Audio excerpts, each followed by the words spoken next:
ಚಿಕ್ಕಬಳ್ಳಾಪುರ ತಾಲೂಕಿನ ನಾಯನಹಳ್ಳಿ ಗ್ರಾಮದಲ್ಲಿರುವ ಶ್ರೀ ಚನ್ನಕೇಶವ ಸ್ವಾಮಿ ದೇವಾಲಯದಲ್ಲಿ ಶ್ರೀ ರಾಮನವಮಿ ಹಬ್ಬದ ಪ್ರಯುಕ್ತ ವಿಶೇಷ ಕಾರ್ಯಕ್ರಮಗಳನ್ನು ಆಯೋಜಿಸಲಾಗಿತ್ತು. ತ್ರಿದಿನ ಸಂಕಲ್ಪದ ಭಾಗವಾಗಿ 3 ದಿನಗಳ ಕಾಲ ನಿರಂತರವಾಗಿ ಅಖಂಡ ಶ್ರೀರಾಮಕೋಟಿ ಭಜನೆ ನಡೆಯಿತು.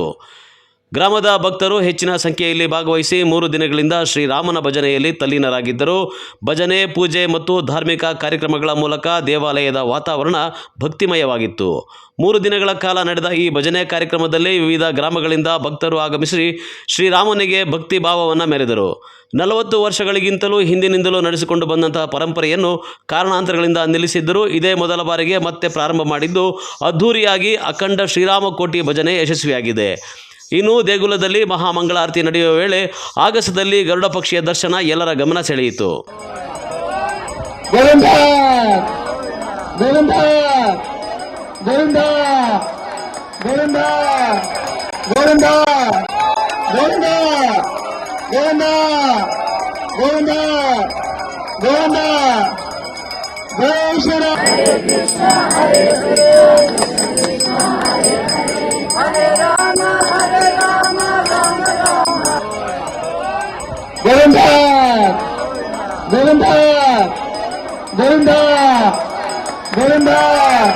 Govinda, Govinda, Govinda, Govinda, Govinda.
Nayanahalli Chennakeshava ಪ್ರಧಾನ ಅರ್ಚಕರು ಹಾಗೂ ನಮ್ಮ ಕುಟುಂಬದ ಶ್ರೀ ವೈಷ್ಣು ಕುಲಬಾಂಧವರು ಎಲ್ಲ ಸೇರಿ ಸುಮಾರು ವಂಶ ಪಾರಂಪರ್ಯವಾಗಿ ನಡ್ಕೊಂಡು ಬಂದಂತಹ ರಾಮಕೋಟೆ ಸುಮಾರು ಒಂದು 40 ವರ್ಷಗಳಿಂದ ಸ್ಥಗಿತಗೊಂಡಿತ್ತು. ಈಗ ಏನೋ ಭಗವಂತನ ಅನುಗ್ರಹನೋ ಭಗವಂತನ ಕೃಪಾ ಕಟಾಕ್ಷದಿಂದಲೂ ಪ್ರಥಮ ವರ್ಷವಾಗಿ ನಾವು ಊರಿನ ಪ್ರಮುಖ ಮುಖಂಡರು ಹಾಗೂ ನಾವು ವೈಷ್ಣವ ಕುಲಬಾಂಧವರೆಲ್ಲ ಸೇರಿ ಅಖಂಡ ರಾಮಕೋಟೆಯನ್ನು ನೆರವೇರಿಸಬೇಕು ಅಂತ ಹೇಳ್ಬಿಟ್ಟು ತೀರ್ಮಾನ ಮಾಡಿಕೊಂಡ್ವಿ. ಮೊದಲನೇ ವರ್ಷದ ಅಖಂಡ ರಾಮಕೋಟೆ ಮಹೋತ್ಸವವನ್ನು ನೆರವೇರಿಸಲು ತೀರ್ಮಾನಿಸಿದ್ದು ಈಗ ವಿಜೃಂಭಣೆಯಿಂದ ಗ್ರಾಮಸ್ಥರ ಸಹಕಾರದಿಂದ ಸುತ್ತಮುತ್ತಲಿನ ಗ್ರಾಮಸ್ಥರ ಸಹಕಾರದಿಂದ ಈ ಕಾರ್ಯಕ್ರಮ ಸುಗಮವಾಗಿ ಸುಸೂತ್ರವಾಗಿ ನಡೆದು ಭಗವಂತನಿಗೆ ತೃಪ್ತಿಪಡಿಸಿದೆ. ನಮಗೂ ನಮ್ಮ ಊರಿನ ಗ್ರಾಮಸ್ಥರಿಗೂ ಒಳ್ಳೆಯದಾಗಲಿ ಅಂತ ಹೇಳ್ತಾ ಶ್ರೀರಾಮಚಂದ್ರನ ಕೃಪಾ ಕಟಾಕ್ಷ 3 ದಿನಗಳ ಕಾಲ ನಾವು ರಾಮಕೋಟೆಯನ್ನು ನೆರವೇರಿಸಿದ್ದೀವಿ. ಇನ್ನು 3 ದಿನಗಳಿಂದ ನಾಯನಹಳ್ಳಿ ಶ್ರೀ ಚೆನ್ನಕೇಶವ ಸ್ವಾಮಿ ದೇವಾಲಯದಲ್ಲಿ ನಡೆದ ಅಖಂಡ ಶ್ರೀರಾಮಕೋಟಿ ಭಜನೆಯಲ್ಲಿ ಭಕ್ತಾದಿಗಳು ಭಾಗವಹಿಸಿ ಶ್ರೀರಾಮ ಅಂತ ಸತತ 3 ದಿನಗಳ ಕಾಲ ರಾಮಕೋಟಿ ಭಜನೆ ಮಾಡಿದ್ದಾರೆ. ಕೊನೆಯ ದಿನ ಶ್ರೀರಾಮನವಮಿ ಹಬ್ಬದಂದು ರಾಮಕೋಟಿ ಭಜನೆಯನ್ನು ಅಂತ್ಯ ಮಾಡಿ ದೇವರಿಗೆ ವಿಶೇಷ ಪೂಜಾ ಪುನಸ್ಕಾರಗಳನ್ನು ನೆರವೇರಿಸಲಾಯಿತು. ಈ ಧಾರ್ಮಿಕ ಕಾರ್ಯಕ್ರಮಕ್ಕೆ ಚಿಕ್ಕಬಳ್ಳಾಪುರದ ಸ್ಥಳೀಯ ಮುಖಂಡರು ಹಾಗೂ ಗ್ರಾಮಸ್ಥರು ಸಹಕರಿಸಿ ಈ ಧಾರ್ಮಿಕ ಕಾರ್ಯಕ್ರಮವನ್ನು ಯಶಸ್ವಿಯಾಗಿ ನಡೆಸಿ ಭಕ್ತಿ ಭಾವ ಮೆರೆದರು. ನನ್ನ ಹೆಸರು ಉತ್ಪಲ ಅಂತ. ನಂದು ಬಂದ್ಬಿಟ್ಟು ನಾಯನಹಳ್ಳಿ, ಚಿಕ್ಕಬಳ್ಳಾಪುರ ಡಿಸ್ಟ್ರಿಕ್ಟ್ ಅಂಡ್ ತಾಲೂಕು. ಈ ನಮ್ಮ ದೇವಸ್ಥಾನದಲ್ಲಿ ಶ್ರೀರಾಮನವಮಿಗೆ 3 ದಿನದ ಹಿಂದೆಯಿಂದಾನೇ ರಾಮಕೋಟಿ ಅನ್ನೋದು ಸ್ಟಾರ್ಟ್ ಮಾಡಿದ್ದೀವಿ. ಇದನ್ನು ನಮ್ಮ ಪೂರ್ವಿಕರು ನಾನು ಚಿಕ್ಕಂದು ಇದ್ದಾಗಿಂದ ಮಾಡಿರೋವಂಥದ್ದು. ಸೊ ನಿಲ್ಲಿಸಿದ್ರು ಅದನ್ನು. ಈಗ ನಮ್ಮ ಕುಟುಂಬದವರು ಮತ್ತೆ ಶುರು ಮಾಡಿದ್ದೀವಿ. ಅದನ್ನು 3 ದಿನದಿಂದ 25ನೇ ತಾರೀಕು 12 ಗಂಟೆಗೆ ಸ್ಟಾರ್ಟ್ ಮಾಡಿ 27ನೇ ತಾರೀಕು ಹಬ್ಬದ ದಿನ 12 ಗಂಟೆಗೆ ಮುಗಿಸಿರೋವಂಥದ್ದು. ಪ್ರತಿದಿನ ಭಜನೆ ಅಂತೂ ನಡೀತಿತ್ತು. ಪ್ರತಿದಿನ ರಾಮಕೋಟಿ ಅನ್ನೋ ಭಜನೆ ನಡೀತಿತ್ತು. ಹಾಗೆ ಹೋಮಗಳು ನಡೀತಿತ್ತು.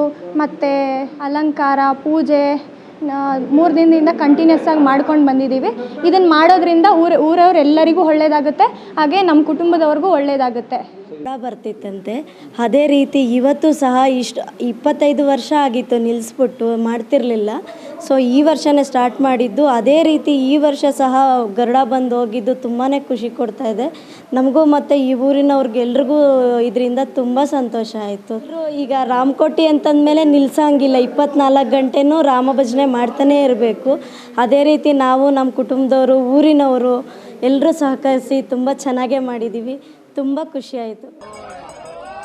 ಗೋವಿಂದ ಗೋವಿಂದ ಗೋವಿಂದ ಗೋವಿಂದ ಗೋವಿಂದ ಗೋವಿಂದ. ಒಟ್ಟಾರೆ ನಾಯನಹಳ್ಳಿ ಗ್ರಾಮದಲ್ಲಿ ಶ್ರೀರಾಮನವಮಿ ಹಬ್ಬದ ಅಂಗವಾಗಿ ನಡೆದ ಅಖಂಡ ಭಜನೆ ಕಾರ್ಯಕ್ರಮ ಭಕ್ತರ ಮನ ಸೆಳೆಯಿತು. ಕ್ಯಾಮರಾ ಪರ್ಸನ್ ಪ್ರವೀಣ್ ಜೊತೆ ಕಳವಾರ ಅರುಣ್, MMTV ನ್ಯೂಸ್, ಚಿಕ್ಕಬಳ್ಳಾಪುರ.